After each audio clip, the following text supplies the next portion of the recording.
Good morning and welcome back. आज हम political geography के एलिमेंट्स ऑफ स्टेट जिसमें टेरिटरी के बारे में बात करेंगे। मैं doctor Sandeep Yadav, associate professor government college Bundi. सबसे पहले जो टेरिटरी है या क्षेत्र है वो किसी राज्य का होता है।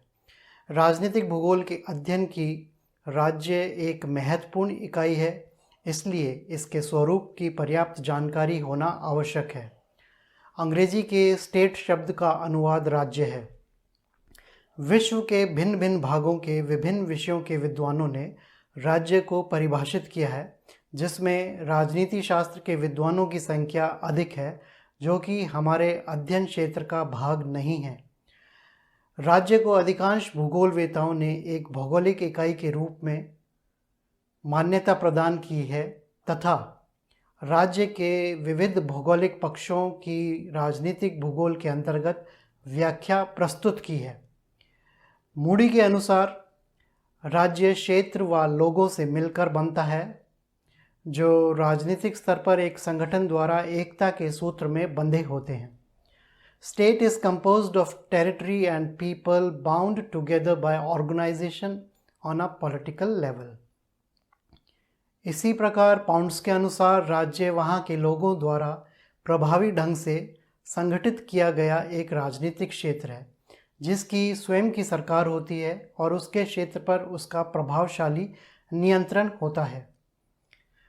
The state is an area organized politically in an effective manner by an indigenous people with a government in effective control of the area.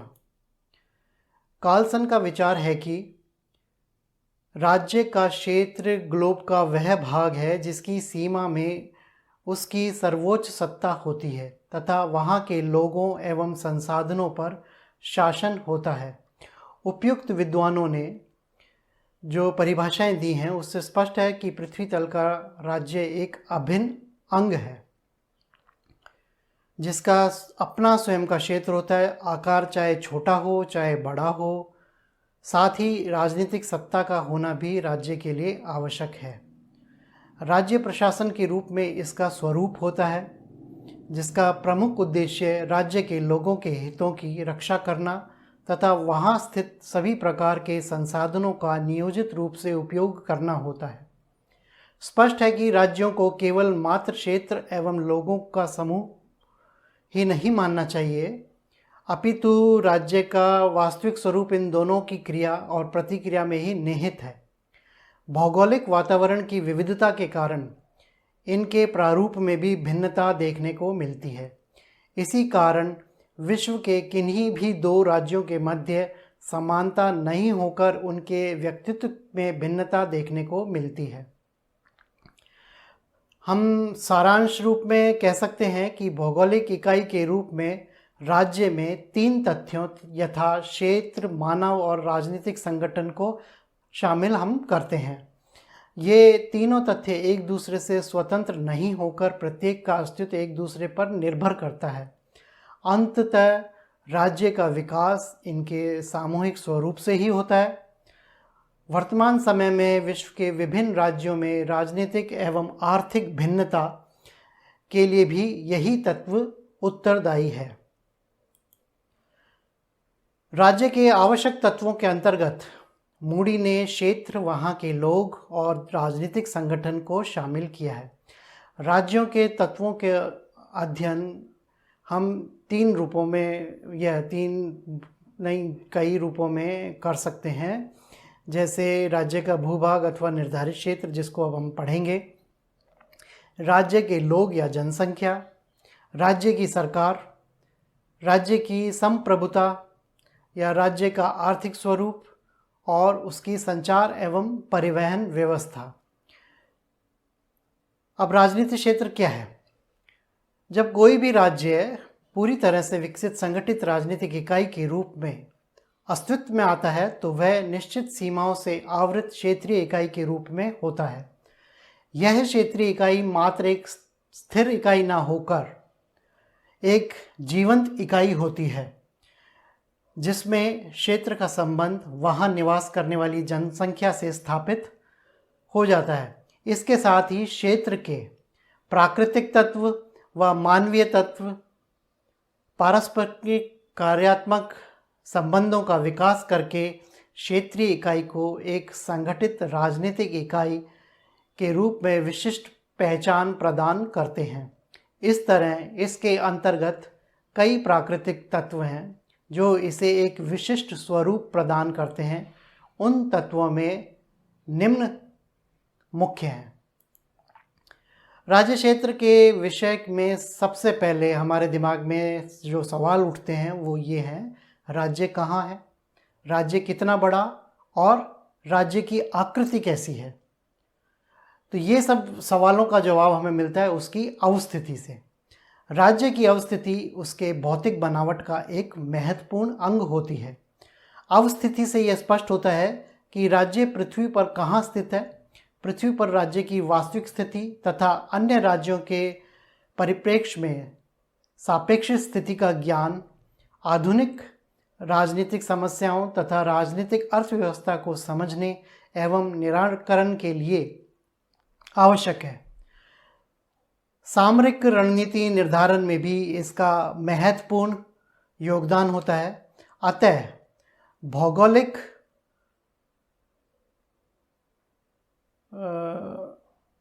अवस्थिति राज्य का एक महत्वपूर्ण कारक है। जर्मन विद्वान कुलमान के अनुसार भौगोलिक अवस्थिति तथा ऐतिहासिक विकास विदेश नीति को निर्धारित करने में महत्वपूर्ण भूमिका निभाती है तथा यहाँ किस प्रकार की सरकार का, किस राजनीतिक दल की सरकार सत्ता में है उसका कोई अर्थ नहीं है। देश की विदेश नीति सामान्य एवं मूलभूत आधारों की ओर लौटने की नैसर्गिक प्रवृत्ति रखती है। भौगोलिक अवस्थिति का विश्लेषण हम निम्न ढंग से कर सकते हैं। राज्य की अक्षांशीय एवं देशांतरीय अवस्थिति, जिसे खगोलीय अवस्थिति कहते हैं, महादेश और महासागरों के वितरण के संदर्भ में राज्य की अवस्थिति, जिसे सापेक्षिक अवस्थिति कहा जाता है। वेल्कन वर्ग के ने एक अन्य वर्ग की अवस्थिति का उल्लेख किया जिसे पड़ोसी राज्य के संदर्भ में व्यक्त किया जाता है तथा उसे परिवेशी अथवा समीपवर्ती अवस्थिति के नाम से जाना जाता है। उपरोक्त 3 प्रकार के अतिरिक्त भौगोलिक अवस्थिति के 2 अन्य प्रकार भी महत्वपूर्ण है। सामरिक अवस्थिति अर्थात वैसी अवस्थिति जिसका अत्यधिक सामरिक महत्व है, और केंद्रीय एवं परिधीय अवस्थिति जिसे महत्वपूर्ण सामुद्रिक मार्गों, वायु मार्गों एवं जनसंख्या का गतिशीलता के संदर्भ में मापन करते हैं। अब पहले हम करते हैं खगोलीय अवस्थिति। खगोलीय अवस्थिति के अंतर्गत राज्य राजनीतिक क्षेत्र के अक्षांशीय एवं देशांतरीय विस्तार अथवा अवस्थिति का विश्लेषण किया जाता है। यह किसी राज्य की यथार्थ अवस्थिति को बतलाता है। खगोलीय अथवा ज्यामितीय अवस्थिति गणित के माध्यम से निर्धारण करते हैं। उदाहरण के लिए भारत का अक्षांशीय एवं देशांतरीय विस्तार 8 डिग्री 4 मिनट 18 सेकंड से 37 डिग्री 17 मिनट 33 सेकंड उत्तरी अक्षांश से तथा 68 डिग्री 7 मिनट 33 सेकंड से 97 डिग्री 24 मिनट 44 सेकंड पूर्वी देशांतर के मध्य है। तो ये भारत की खगोलीय अवस्थिति है जो विश्व मानचित्र पर अक्षांश देशांतर के जाल द्वारा अभिव्यक्त की जाती है। किसी भी राज्य अथवा राजनीतिक क्षेत्र के खगोलीय अवस्थिति वहाँ के जलवायु की विशेषताओं के निर्धारण में महत्वपूर्ण भूमिका निभाती है। मानव ने किसी राज्य अथवा राजनीतिक क्षेत्र की जलवायु वहाँ के निवासियों के जीवन यापन की पद्धति को काफ़ी हद तक निर्धारित किया है। यह लोगों की प्रकृति स्वभाव की अनुकूलता का मूल कारक हम कह सकते हैं तथा लोगों के संचार सुविधाओं को भी काफ़ी यह प्रभावित करती है। इसके अतिरिक्त हम उस राज्य की राष्ट्रीय शक्ति एवं उसके चरित्र के संबंध में भी सामान्य निष्कर्ष पर पहुंच सकते हैं। उदाहरण के लिए भारत की खगोलीय अवस्थिति के आधार पर कहा जा सकता है कि यहाँ की जलवायु उष्णकटिबंधीय मानसूनी होगी तथा यहाँ जल संसाधन एवं उसकी आपूर्ति अपेक्षाकृत अधिक होगी, जिसके कारण यहाँ पर विभिन्न प्रकार की फसलें उगाई जा सकती हैं, जो राष्ट्र की आर्थिक शक्ति को महत्वपूर्ण बल प्रदान करती हैं, क्योंकि उद्योगों के लिए फसलों से कच्चा माल हमें प्राप्त होता है, या फसलों को ही हम जब निर्यात करते हैं या आयात करते हैं तो उससे राजस्व की कमाई होती है। वर्षा के असमान वितरण को भी हम खगोलीय अवस्थिति से समझा सकते हैं। शीतोष्ण कटिबंध की जलवायु दशाएं मानव की गुणात्मकता तथा मानव की क्षमता में वृद्धि करती है। दूसरी ओर गर्म उष्णकटिबंधीय जलवायु वाले भागों में गर्मी के कारण मानव संसाधन की कार्यशील क्षमता घट जाती है। ये सब बातें जो हैं हम कर रहे हैं खगोलीय अवस्थिति में। अब दूसरी जो स्थिति आती है वो है सापेक्षित अवस्थिति। कैसी है क्षेत्र की या राज्य की? अगर राज्य की खगोलीय अवस्थिति उसके राजनीतिक संरचना, ऊर्जा एवं तेजस्विता, मजबूती तथा प्रतिभा को निर्धारित करती है, तो उसकी सापेक्षित स्थिति राज्य के बाह्य स्थानिक क्षेत्रीय संबंधों का निर्णायक होती है। दूसरे शब्दों में हम कह सकते हैं कि सापेक्षित अवस्थिति विदेश नीति को अनुकूलित करने वाला महत्वपूर्ण कारक है। राज्य की सापेक्ष स्थिति बहुउद्देशीय मुद्दा है। यह 3 रूपों में हम अभिव्यक्त कर सकते हैं। एक तो गम्यता, क्या वह राज्य समुद्र तक गम्य है अथवा क्या वह विश्व के प्रमुख व्यापारिक मार्गों से दूर अथवा निकट अवस्थित है। दूसरा, क्या वह राज्य एक निर्जातीय सांस्कृतिक क्षेत्र के से दूसरे निर्जातीय सांस्कृतिक क्षेत्रों तक विस्तृत है। और तीसरा है, उस वह राज्य जो है कितने पड़ोसी राज्य हैं उसके, और उनका पड़ोसी राज्यों से सीमा संबंध कैसा है, उनसे मैत्रीपूर्ण है कि शत्रुपूर्ण संबंध है। ये बातें सापेक्षिक अवस्थिति के मामले में महत्वपूर्ण योगदान देती हैं। खुले सागर तक पहुंच के कारण ही अंग्रेज तथा जापानी लोग समुद्राभिमुखी अधिक रहे तथा उनकी अधिकांश आर्थिक क्रियाकलाप समुद्र के ऊपर निर्भर हैं। समुद्री मार्गों पर नियंत्रण के कारण उन्हें अपरिहार्य रूप से विश्व के भाग को निर्धारित करने का अवसर प्राप्त हुआ। दूसरी ओर जर्मन लोग समुद्रगमन नहीं बन पाए, क्योंकि उनके पास अंग्रेज तथा जापानी जैसा समुद्र तक गम्यता उपलब्ध नहीं थी। वैसे राज्य तो समुद्र तक पहुंच से वंचित हैं, अर्थात जिसके पास समुद्र तक पहुंच के लिए मार्ग नहीं है उसे हम स्थल आवृत या लैंड लॉक्ड राज्य कहते हैं, जिसके बारे में हम आने वाले चैप्टरों में पढ़ेंगे। अफ्रीका तथा यूरोप में काफ़ी संख्या में स्थल आवृत राज्य हैं। इसी तरह से एशिया में नेपाल, भूटान, लाओस, मंगोलिया एवं अफगानिस्तान स्थल आवृत राज्य हैं। ये अभी आप जो मानचित्र में भी देख पा रहे होंगे कि जिनको समुद्र से कोई दूर दूर तक का वास्ता नहीं है, ऐसे राज्य हमारे स्थल आवृत राज्य कहलाते हैं। सोवियत रूस का जो बिखराव हुआ उससे उज़्बेकिस्तान, कज़ाकिस्तान, किर्गिस्तान, तुर्कमेनिस्तान और ताजिकिस्तान महत्वपूर्ण स्थल आवृत राज्य बन गए। राज्य की सापेक्षित अवस्थिति के राजनीतिक भौगोलिक महत्व को एक निर्जातीय सांस्कृतिक क्षेत्र से लेकर दूसरे निर्जातीय सांस्कृतिक क्षेत्रों तक विस्तार के परिप्रेक्ष्य में भी हम व्यक्त करते हैं। राज्य क्षेत्र के ऐसे विस्तार को जो काफ़ी संकरा है और अन्य राज्यों के मध्य अवस्थित हो, उसको हम प्रवर्धित क्षेत्र के नाम से जानते हैं। प्रवर्धित क्षेत्र के नाम से हम उसको जानते हैं। इसको हम इंग्लिश में बोलें तो पैन हैंडल बोलते हैं। उत्तरी पूर्वी अफ़गानिस्तान में बखान, आप देखिए मानचित्र के ऊपर अफ़गानिस्तान की एक पतली सी टिप ऊपर की तरफ में निकल रही। यह क्षेत्र जो है ये तजाकिस्तान तथा पाकिस्तान के बीच प्रवर्धित क्षेत्र है, जो 3 विभिन्न नृजातीय सांस्कृतिक क्षेत्रों के मध्य अवस्थित है। अब 3 प्रजातीय कौन कौन सी हैं इसमें? पाकिस्तान की तो पठान आ गई, अफ़गानिस्तान के अफ़गान आ गए और तजाकिस्तान के ताजिक लोग आ गए इसके अंदर।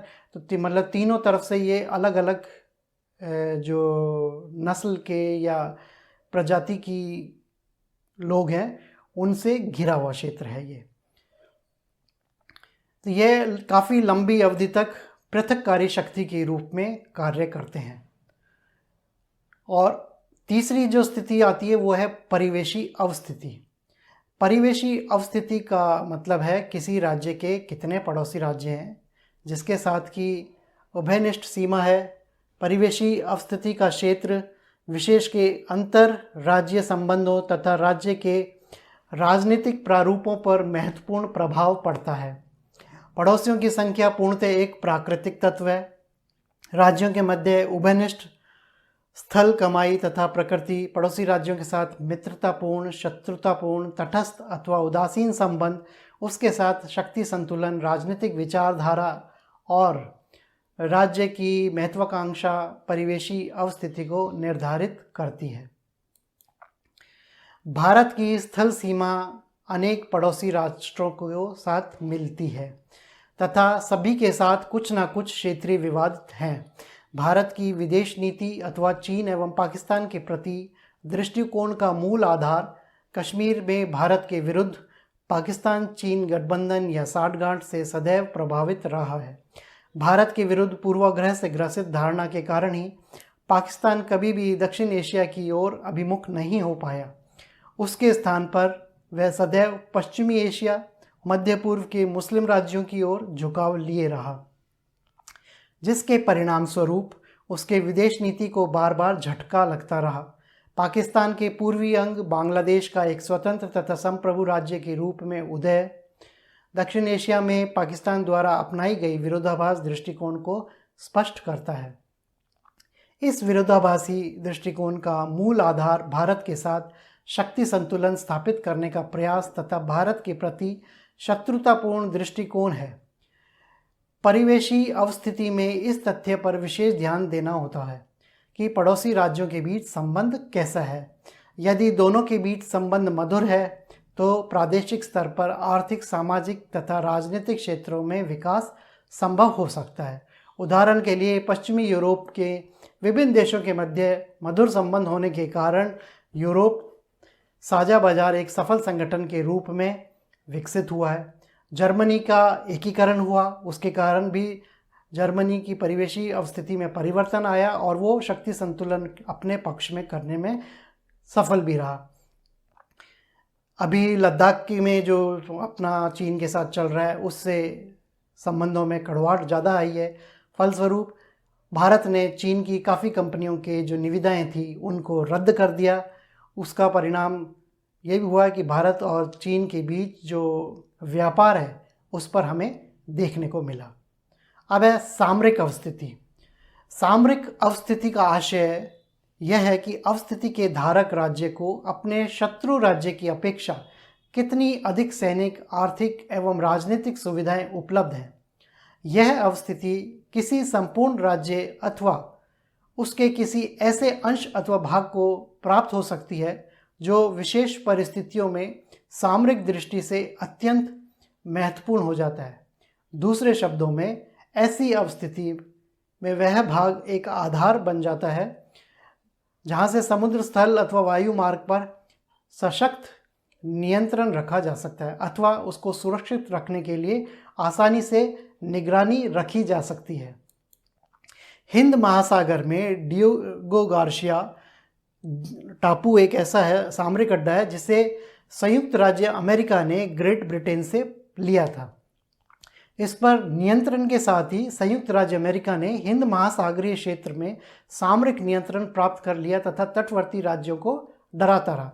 वह हिंद महासागर के समुद्री मार्गों की गश्त करता रहता है तथा पश्चिमी राष्ट्रों के जलयानों को सुरक्षित मार्ग प्रदान करता है। शीत युद्ध काल के दौरान डिगो गार्सिया पर संयुक्त राज्य अमेरिका के नियंत्रण ने पूर्ववर्ती सोवियत संघ के एक सैनिक संभावनाओं के दृष्टिकोण से एक महत्वपूर्ण आघात था। इस सामरिक अड्डे ने सोवियत खंड की अमेरिकी प्रक्षेपास्त्रों की परिधि में उसको ला दिया था। इसके अतिरिक्त हिंद महासागरीय क्षेत्र में इस सैनिक अड्डे ने आतंक का संतुलन स्थापित किया। हालांकि शीत युद्ध की या उसके उपरांत सोवियत संघ के विघटन ने संयुक्त राज्य अमेरिका के लिए डिगो गार्सिया महत्व सीमित कर दिया तथा तटवर्ती राज्यों के लिए इसकी अभी महत्व हमें फिर भी देखने को मिलता है। पश्चिम एशिया के खनिज तेल संपन्न क्षेत्रों के परिप्रेक्ष्य में इसका काफ़ी महत्व है। अरब सागर में लक्षद्वीप तथा अमीन द्वीप और बंगाल की खाड़ी में अंडमान निकोबार द्वीपों पर भारत के नियंत्रण से इस क्षेत्र में या इस प्रदेश में भारत को एक सामरिक प्रभुता प्रदान की है। तो डिगो गार्सिया जो है ये क्या कर रहा है कि अमेरिका का सैनिक अड्डा है यहाँ पर, और इसका हमने परिणाम देखा था खाड़ी युद्ध में जब इराक के खिलाफ अमेरिका ने युद्ध बोला था, उस टाइम डिगो गार्सिया से उसको काफ़ी मदद मिली थी इराक के ऊपर विजय प्राप्त करने में। पाक अधिकृत कश्मीर में गिलगित के आर पार काराकोरम उच्च पथ पर चीन के अघोषित नियंत्रण ने चीन को अरब सागर के तट तक ला दिया है। कैसे लाया आपको पता है कि वो अपना एक सड़क मार्ग निर्मित कर रहा है और पाकिस्तान के बलूचिस्तान में अपना एक बंदरगाह स्थापित कर रहा है, जिससे वो अरब सागर से भी अपना व्यापार कर सके।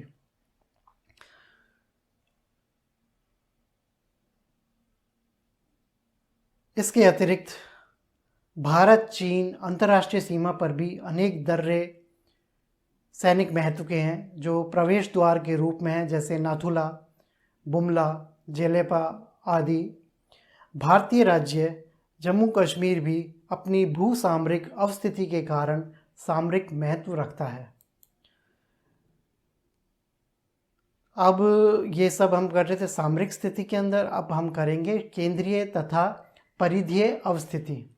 इस तरह की अवस्थिति में हमेशा परिवर्तन होता रहता है। आज जिस क्षेत्र की अवस्थिति केंद्रीय हो सकता है कि आने वाले समय में वो अवस्थिति परिधीय हो जाए। इस प्रकार की अवस्थिति का अस्तित्व राजनीतिक एवं आर्थिक गतिविधियों तथा सामुद्रिक मार्गों पर निर्भर करता है। विशेषकर ऐसी अवस्थिति को राजनीतिक गतिविधियों के केंद्र बिंदु से जोड़कर देखा जा सकता है। उदाहरण के लिए दूसरे विश्व युद्ध के बाद यूरोपीय राज्यों की स्थिति केंद्रीय थी, क्योंकि मध्य यूरोप तत्कालीन राजनीतिक गतिविधियों का केंद्र बिंदु बना हुआ था। परंतु युद्ध के बाद जब महाशक्तियों के मध्य शीत युद्ध शुरू हुआ तो दक्षिण पूर्वी एशिया तथा पश्चिम एशिया की अवस्थिति केंद्रीय हो गई। सुएज नहर तथा मलक्का जलडलमगरू अटलांटिक, भूमध्य सागर, हिंद महासागर, प्रशांत महासागर से गुजरते हुए सामुद्रिक मार्गों को जोड़ता है, जिसके फलस्वरूप ये दोनों क्षेत्र राजनीतिक एवं आर्थिक गतिविधियों का केंद्र बन गए। इसी प्रकार से पनामा नहर के बनने से पहले मध्य अमेरिका की अवस्थिति जो थी वो परिधीय थी, परंतु नहर बन जाने के बाद उसकी अवस्थिति केंद्रीय हो गई। तो ये बातें हम कर रहे the elements of the state या राज्यों के तत्व में क्षेत्र के आधार। हालांकि ये टॉपिक अभी पूर्ण नहीं हुआ, लेक्चर थोड़ा बड़ा हो गया है। हम इसको अपने आने वाले लेक्चर में करेंगे और आपके साथ जल्द ही दूसरे लेक्चर में हम उपस्थित होंगे। आज के लिए इतना ही, धन्यवाद।